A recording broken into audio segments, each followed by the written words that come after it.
تو اس کے لیے ہماری کیونکہ اس وقت عمل الملک میں آئین معطل ہے. میں آپ سے پوچھتا ہوں کیا اس ملک میں کوئی قانون اور آئین کے مطابق کچھ ہو رہا ہے؟ آئین تو معطل ہے. ہم نے اس آئین کو امپلیمنٹیشن کے لیے اس کے اوپر صحیح روح میں کام کرنے کے لیے انشاءاللہ اپنی جدوجہد بھی جاری رکھنے ہیں اور اس پاکستان کو وہ پاکستان بنائیں جو قائد اعظم کا پاکستان حقیقی آزادی کی جدوجہد ہم انشاءاللہ آگے بڑھائیں گے. ایک رہا تھا چائنا، تو یہ بہت سیریس ایشو ہے. حکومت غیر سنجیدہ اقدامات کر رہی ہے.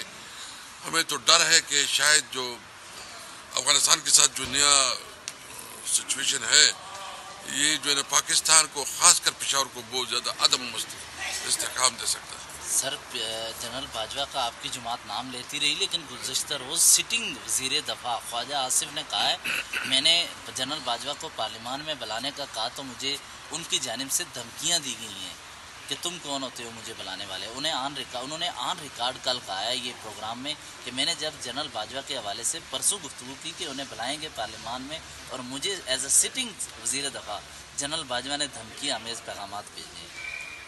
دیکھیں، سب سے پہلی بات تو یہ ہے کہ ہماری جدوجہد ابھی جو انشاءاللہ ہم نئی جدوجہد شروع کر رہے ہیں، ہم صرف اور صرف پارلیمنٹ کو ہم امپاور کریں، پارلیمنٹ کو مضبوط کرنے کے لیے، پارلیمنٹ کو جو ہے نا اس کا اصل مقام دلانے کے لیے ہم کر رہے ہیں. اور اس کے ساتھ ساتھ ہم جو ہے نا ہماری کوشش ہے جب ملک میں آئین سپریم ہوگا، آئین کی سپرمیسی کے لیے، قانون کی علمبرداری کے لیے، تو اس کے لیے ہماری کیونکہ اس وقت عمل الملک میں آئین معطل ہے. میں آپ سے پوچھتا ہوں کیا اس ملک میں کوئی قانون اور آئین کے مطابق کچھ ہو رہا ہے؟ آئین تو معطل ہے. ہم نے اس آئین کو امپلیمنٹیشن کے لیے اس کے اوپر صحیح روح میں کام کرنے کے لیے انشاءاللہ اپنی جدوجہد بھی جاری رکھنے ہیں اور اس پاکستان کو وہ پاکستان بنائیں جو قائد اعظم کا پاکستان حقیقی آزادی کی جدوجہد ہم انشاءاللہ آگے بڑھائیں گے. ایک رہا تھا چائنا، تو یہ بہت سیریس ایشو ہے. حکومت غیر سنجیدہ اقدامات کر رہی ہے.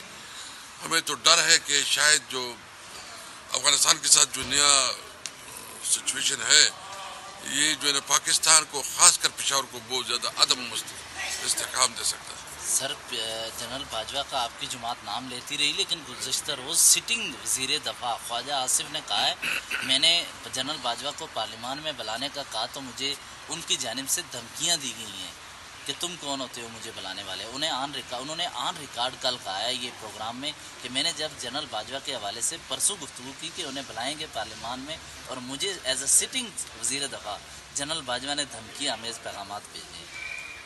دیکھیں، سب سے پہلی بات تو یہ ہے کہ ہماری جدوجہد ابھی جو انشاءاللہ ہم نئی جدوجہد شروع کر رہے ہیں، ہم صرف اور صرف پارلیمنٹ کو ہم امپاور کریں، پارلیمنٹ کو مضبوط کرنے کے لیے، پارلیمنٹ کو جو ہے نا اس کا اصل مقام دلانے کے لیے ہم کر رہے ہیں. اور اس کے ساتھ ساتھ ہم جو ہے نا ہماری کوشش ہے جب ملک میں آئین سپریم ہوگا، آئین کی سپرمیسی کے لیے، قانون کی علمبرداری کے لیے، تو اس کے لیے ہماری کیونکہ اس وقت عمل الملک میں آئین معطل ہے.